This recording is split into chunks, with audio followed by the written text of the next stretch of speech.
My friends, been an interesting week. Last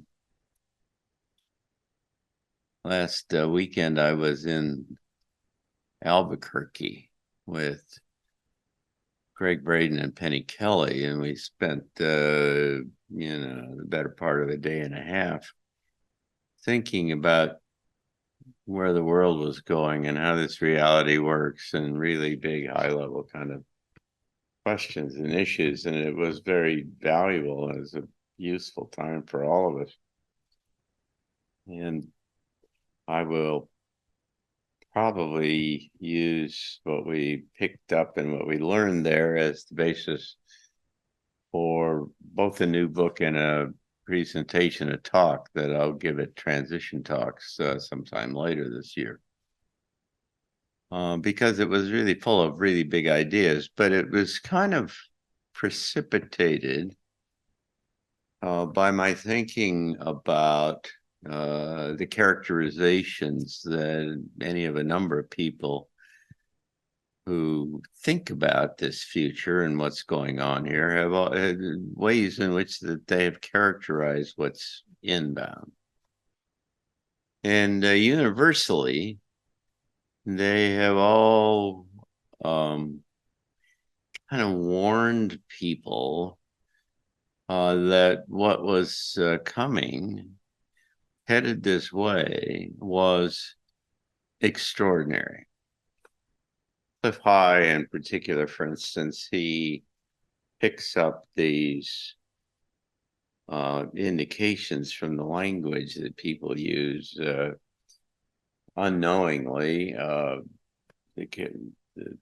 ideas and the adjectives and the terminology and such that they pick up that is from this bow wave of what's coming this way. And Cliff says that what is headed this way is so disruptive and so strange that he refuses to talk about it. And it's not in detail, and it's not like you can't kind of generally characterize it, but or describe it, I guess. But it is that the events are so disruptive that they literally are hard to believe. Cliff talks about the fact that you really have got to kind of strap yourself in, and you've got to remind yourself that some of this may not be real, and that certainly you're going to make it out of the back end, but that it's just fundamentally, in big, really terms, kind of chaotic. So much more, I'll say again, that you really don't know what to do about it. You can't deal with it effectively, that it's befuddling. It's just very, very problematic. And particularly if you engage and you immerse yourself, that you embrace and internalize what is going on. Martin Armstrong, who of course I follow and I find interesting, has built the kind of looked at the charts from his computer program and says, this has got to be a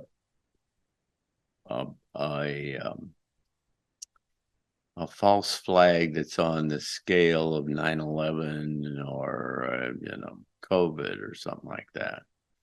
That what he's seeing coming out of the cyclical kind of relationships about how things work is that in order to kind of capture the narrative, capture humanity. This has got to be of such a significant magnitude that it's more than any of us kind of anticipate. I mean, it's kind of like you couldn't do another COVID because we'd all kind of blow it off and say we've been there and we saw that one. So they're talking about Marburg, which is 100 times more lethal than COVID, and so you know they've got to get into this space of where things are really disruptive.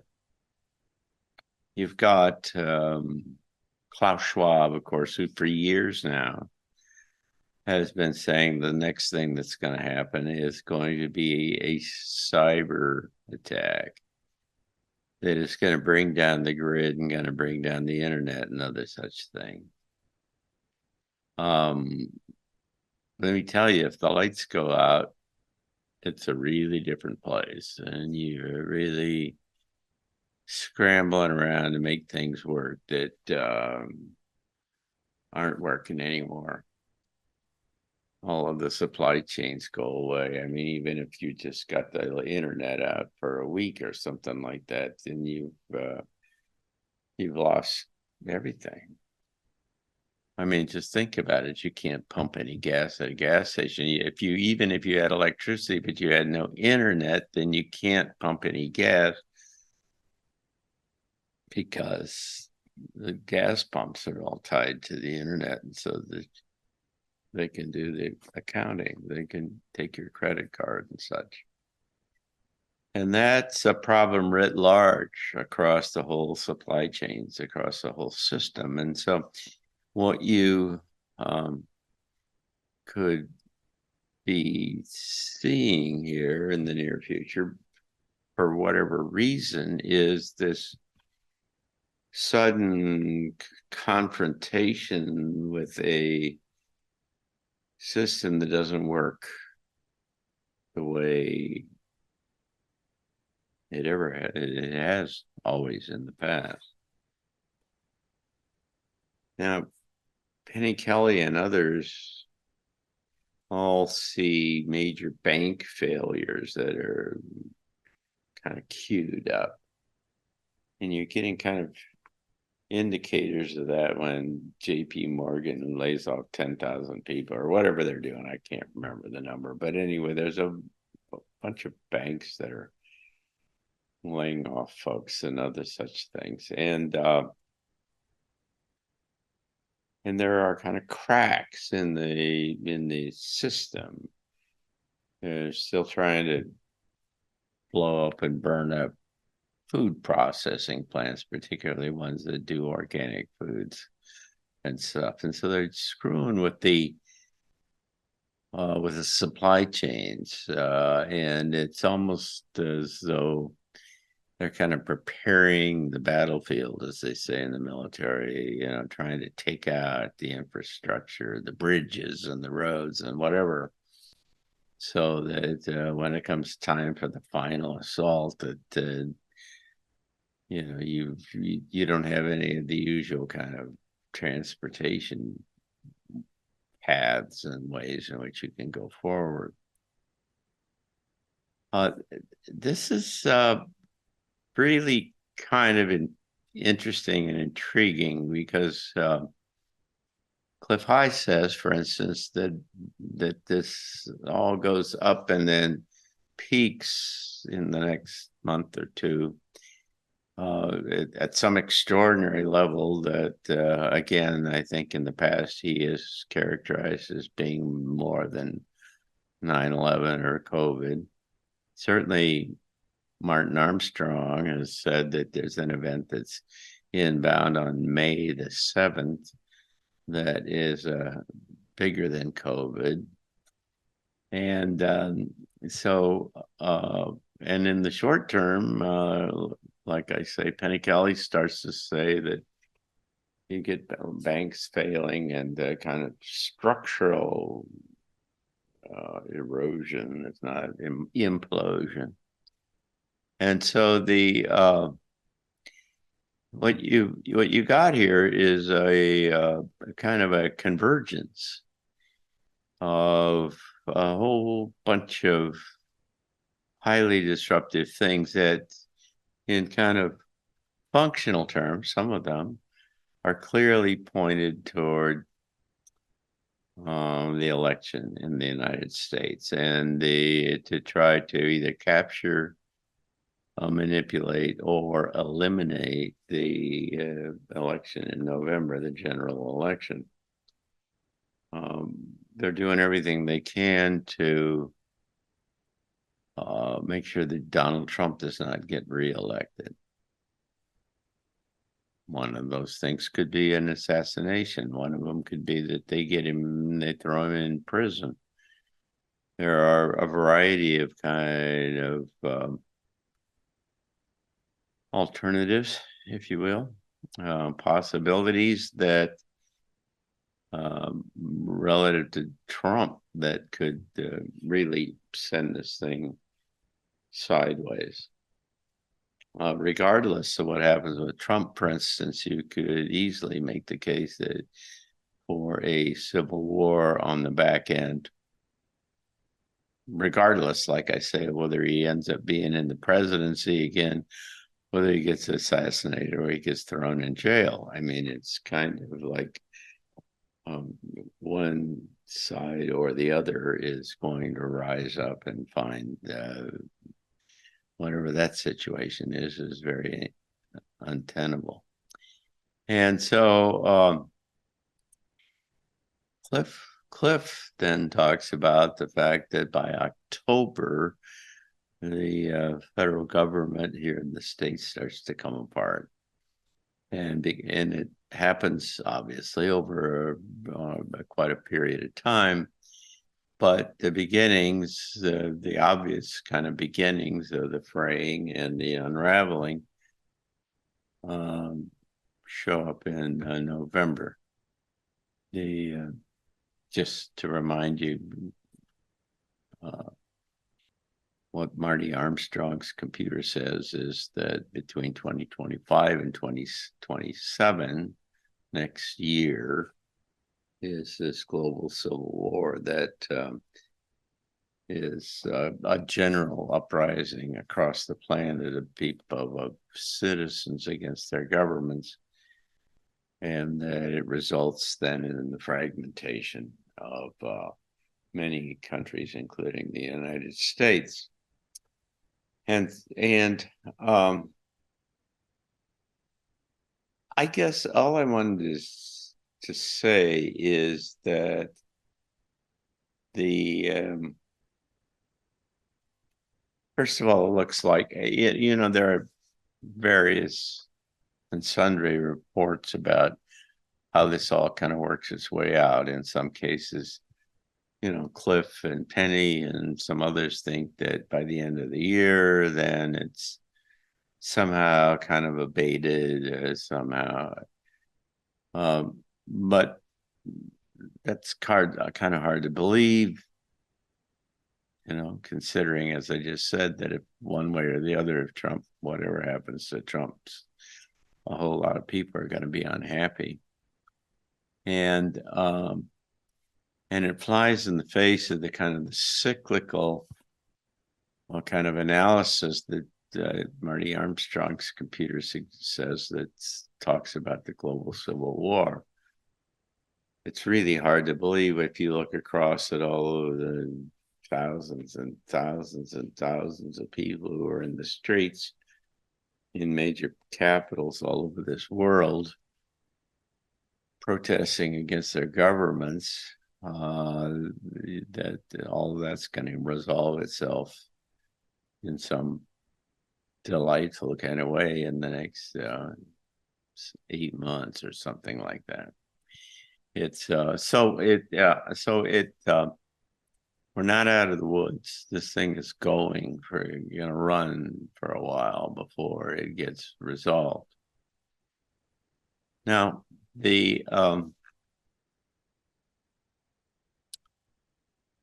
an interesting kind of wrinkle to all of this, and that is that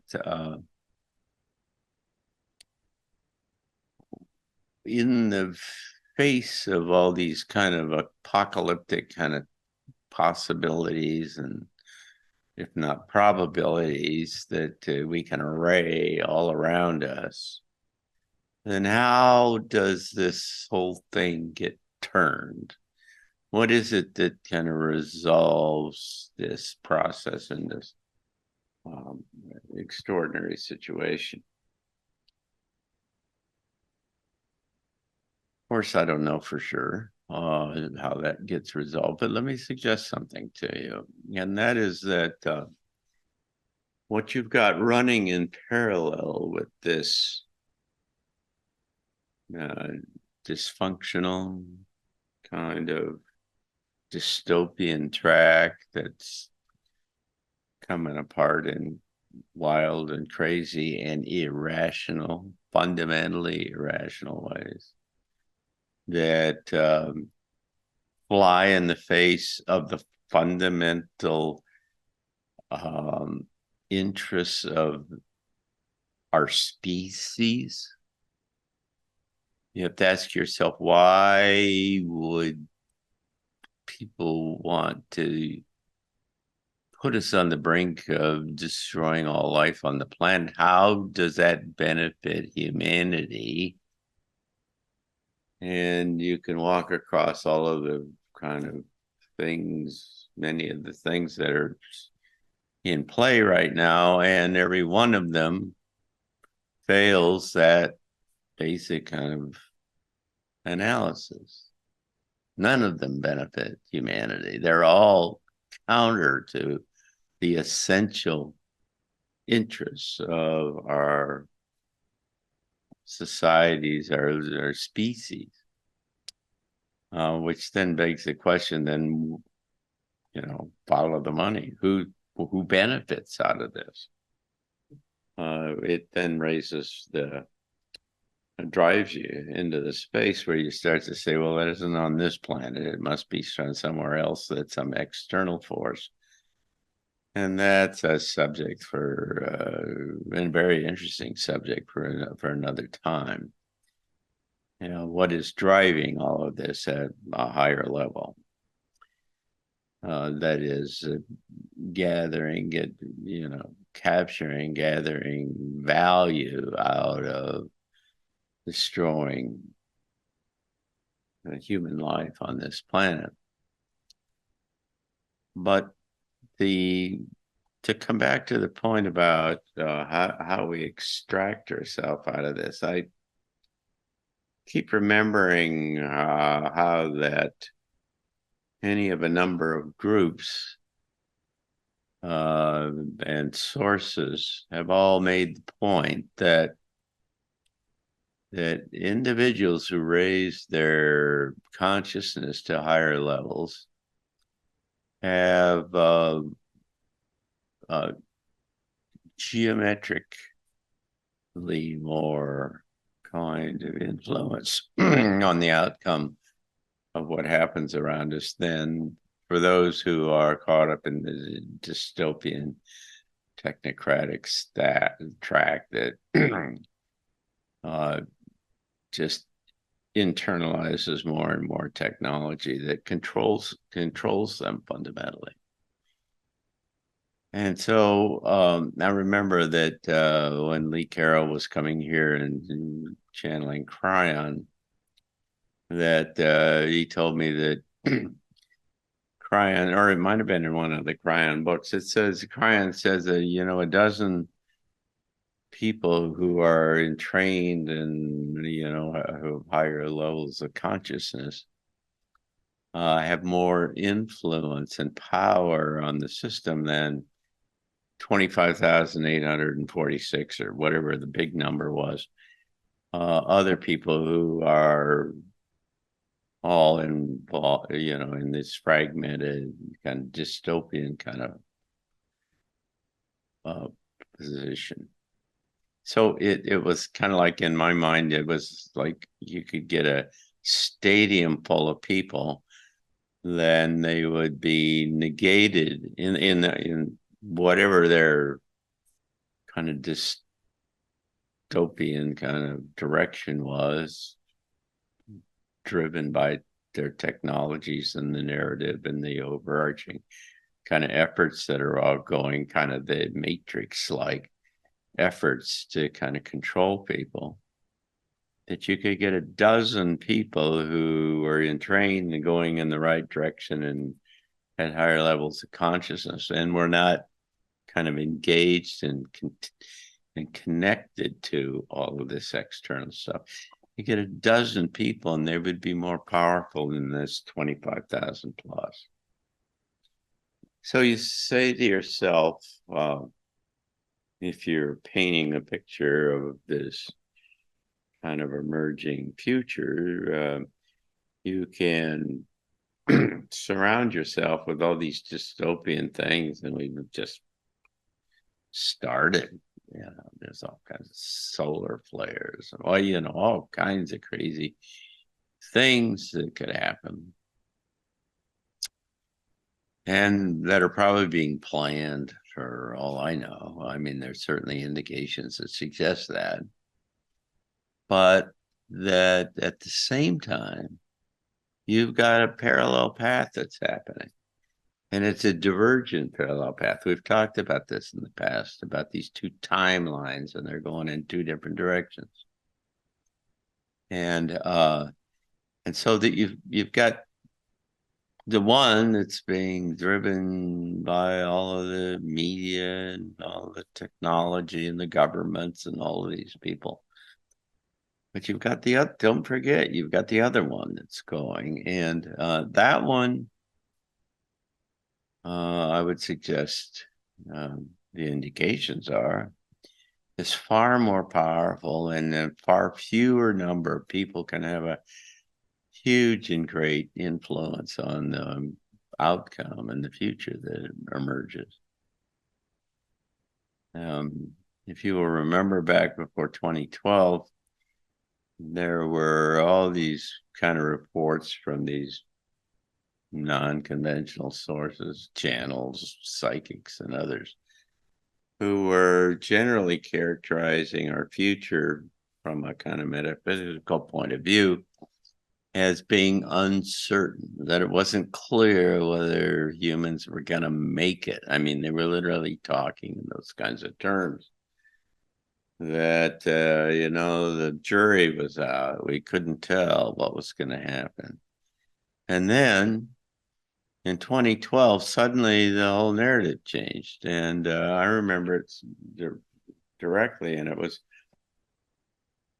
some of it was before that, in the year 2000. But you started to get these reports, these angelic kind of reports saying they're going to make it. They're going to make it. You've gotten a critical mass across the aggregated, you know, that the net effect of all these new people that are moving into this space are significant enough that they offset all of the effects of all of the energy and all of the money and all of the time and all of the technology that's going into trying to drive this future into the area of control. And so what you need to kind of keep in mind there, that there is, at levels that really are hard to understand and certainly to explain, that that there are a couple of big dynamics going on here, and that on one side we're winning and we're getting there, but it is, you kind of gotta go through the valley of the shadow of death, if you want to use biblical terms, to get from here to there, and that it's going to be really uncomfortable in kind of physical kind of terms and emotional probably terms, because in the near future, because there's a lot of things that aren't going to work the way that we thought that they were going to work. And remember that Marty Armstrong says they've got to do something really big in order to recapture the narrative, because they're kind of running out of time. And that is also a subject for another time, another discussion, because there really seems to be some major event that's somewhere between 2027 and 2030 that is unknown to those at some high level, and is driving all of their efforts to accelerate the disruption and fear and the depth and the other kind of things. And it's encouraging people like Mark Zuckerberg to go spend what, $150 million to go build an underground complex so that he can protect himself from what? Something. He's not doing it for no reason. There's something out in the wind. There people are figuring that out and picking this up, and it is going to change everything. But there's don't forget, there's this really positive track that's going up there, and part of our job is to transit this space in such a way that we do not get derailed, right? That we have enough substance and sense of self and stability and all, and purpose and sense of the future and so on, that that we kind of at arm's length kind of watch them all screw up and destroy themselves, and we don't worry about it because we're going in a new way. Because if you worry about it, they control you, because that's their whole objective. And so you kind of got to stand back and watch it, because you don't want to not know what's going to happen, because if something big happens that you didn't know about, then you get surprised. And so you don't want to be surprised, because that drives you quickly into fear, because you didn't anticipate it, you don't know what you can do about it, and so on. So you want to be aware, but you also need to understand that there's a different kind of track, and we're off in a different kind of way. But this is going to be bigger and more disruptive and disconcerting and other kinds of things than probably anything that we've ever seen before. So we need to rise to the occasion. We need to become, bigger than these events. And that's what this kind of transition is all about, as far as I'm concerned. So it's going to be interesting, to say the least. Thank you.